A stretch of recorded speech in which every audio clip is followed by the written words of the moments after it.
Buenas tardes.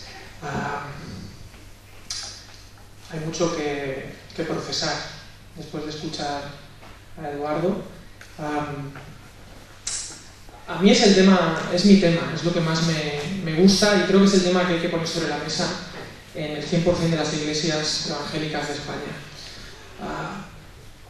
Me siento un poco como el patito feo aquí y estoy sentado con gente a la que admiro desde hace muchos años y estoy sentado con la editorial, una de mis editoriales favoritas que me aporta un montón de cosas y de las que como la leo me llaman friki, ¿no? Porque no todo el mundo de mi edad a veces le gusta este tipo de literatura y prefiere quizá otras cosas y bueno, para gustos colores.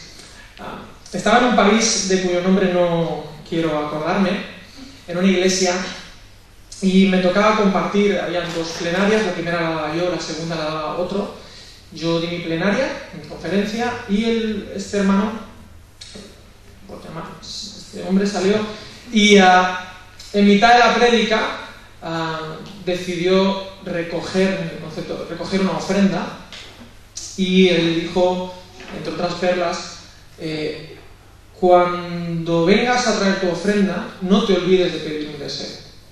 Cuando yo escuché esto, hace 4 años, dije, hasta aquí, basta. Si esto es ser evangélico, yo me desapunto. Y sin llegar a estos extremos, creo que a veces el evangelio, el mensaje, lo hemos abaratado, lo hemos vendido al mejor postor y lo hemos convertido en un manual de autoayuda donde somos cristianos para ser mejores personas, se entienda eso bien, como quiera, mejorar tu vida en todos los sentidos y vivir para mí. Un evangelio egoísta, un evangelio consumista, un evangelio que nos recuerda más a una hamburguesería, a un burger, que a un seguimiento de Jesús, ¿no? Lo fácil en estos conceptos, que creo que están en la mesa de todos y todos lo hablamos, es echar siempre balones fuera. Pero muchas veces nosotros vivimos este tipo de evangelio. A veces lo veo en mi propia vida. Y hay un versículo que quiero leer simplemente en Juan 6:11, muy famoso, en la alimentación de los 5.000.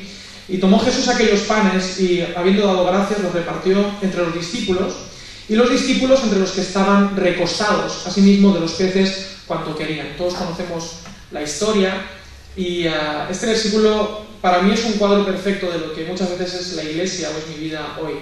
No nos dice que habían 12 discípulos, pero por el contexto, las 12 cestas que al final sobran, entendemos que habían 12 discípulos, probablemente los 12 apóstoles, y habían otro grupo de gente, la multitud, que en el versículo 11 los bautiza como los recostados.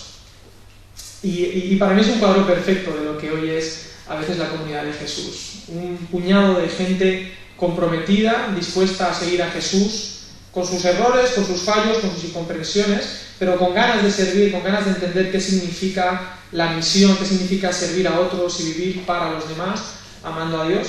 Y luego una multitud de recostados que buscan a Jesús, al final dirán, me buscáis, pero me buscáis por el pan. Hay un refrán, que no es un versículo, pero casi, que es por el interés te quiero, Andrés, ¿no? Y claro que el amor que le tenemos a Dios, dice C.S. Lewis y es Luis, es un amor necesidad, nunca deja de ser un amor necesidad por cuanto necesitamos a Dios. O como el hijo pródigo, que cuando volvió en sí no dijo, uy, cuánto echo de menos a papá, dijo, en casa de mi padre hay abundancia de pan. Y empezamos todos así, a veces por necesidad, pero si nos quedamos en esa vida de necesidad, de buscar a Dios por necesidad, por mejorar, por tener algo, la verdad es que yo creo que el plan de Dios se queda como mucho a medias, ¿no? Y me ha encantado lo que ha dicho Eduardo, de que la iglesia no vive para sí. Y muchas veces la iglesia, en todos los colores, todos los ámbitos, a veces se ha convertido en algo que trabaja para nosotros. Gente que se cambia de iglesia por estilos o porque falta el aire acondicionado. Hemos llegado a estos grados, ¿no? Y otros ejemplos que no vienen al caso. Y Y para mí es importante entender que las multitudes no cambian la historia. Las multitudes no hacen la diferencia, Jesús lo sabía. Lo que hace la diferencia son discípulos. Son gente dispuesta a pagar el precio de lo que significa seguir a Jesús. De ver la cruz de frente y de alguna manera entender lo que hay detrás, ¿no? El gozo, ese gozo que vio Jesús. Son capaces de verlo ellos también. Entonces son capaces también de ir a la misión. Y entonces todo sale natural, es decir, si uno entiende que está aquí, en este ya pero todavía no, y el propósito de estar aquí es la misión, entonces todo cambia. Entonces las estructuras están en función de la misión. Entonces mi vida está en función de la misión, mi matrimonio, mi comunidad está en función de la misión, y todo lo que hacemos, nuestro crecimiento está en función de la misión, y al final pues lo que dice Efesios 4, ¿no? Que Cristo se ha formado en nosotros, que lleguemos a la estatura, etcétera, etcétera, para ser como Cristo, ¿no? En comunidad.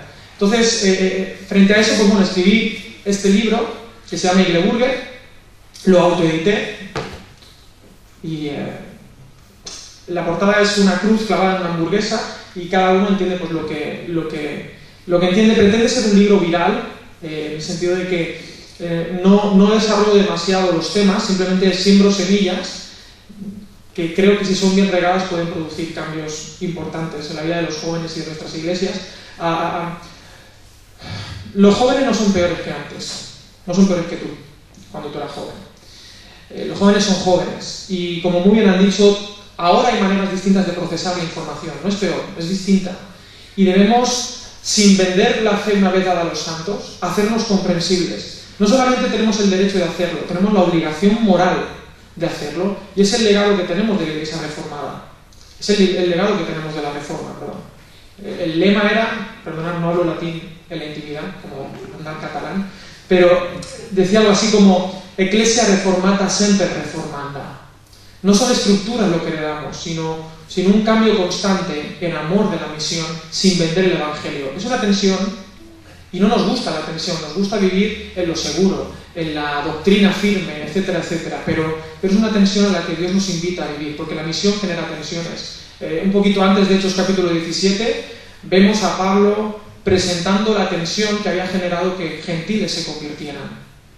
Y eso llevó a unas decisiones de entender una manera en ese momento distinta de lo que significaba seguir a Jesús. No hacía falta ser circuncidado. Aún así, Timoteo, al rato, tuvo que ser circuncidado por amor de la misión. Y aquí hay mucha tela que cortar y muy pocas tijeras, pero es muy interesante este concepto de la misión y de no ser una iglesia consumista, de no ser un puñado de recostados que nos encanta escuchar al Señor, nos encanta venir, sino un grupo de discípulos que asume su identidad y cumple con lo que debe hacer, ¿no? El libro tiene un formato juvenil, tiene hasta dibujos, imágenes, cuidado, y tiene una parte final usando la metáfora de la comida rápida, que es algo que los chavales entienden perfectamente. Trato varios temas de manera somera, pero creo que interesante, y al final de cada capítulo, que son 40 capítulos muy cortos, hay preguntas que se llaman postres, que son preguntas de reflexión, para trabajarla sobre todo en grupos pequeños, que este es otro secreto. Hay una manera de procesar de los jóvenes participativa, en grupos. Tenemos muchas vacas sagradas en la iglesia,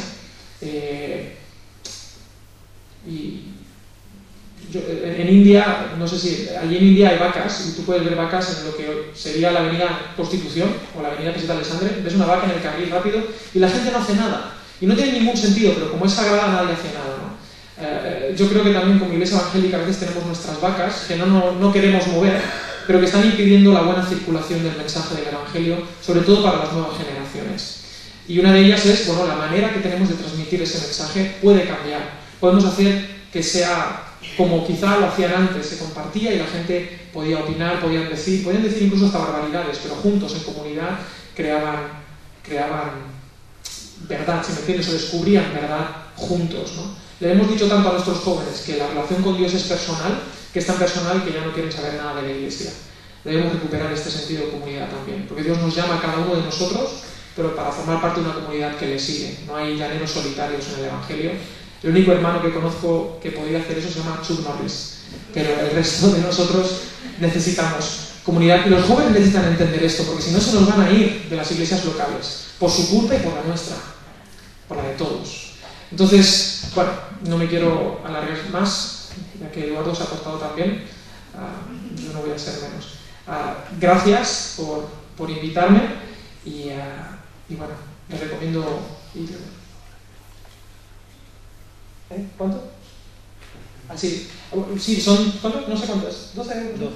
Son 12 euritos, pero bueno, si quieren llévense primero aquel, que yo me lo llevaría antes, pero si quieren ir de burger, échenle un vistazo, lo pueden ojear, y simplemente no es una crítica destructiva frente a otros, sino que lo escribí pensando en primer lugar en mí, en mis amigos, y lo he hecho con amor para la novia de mi mejor amigo, que es la iglesia.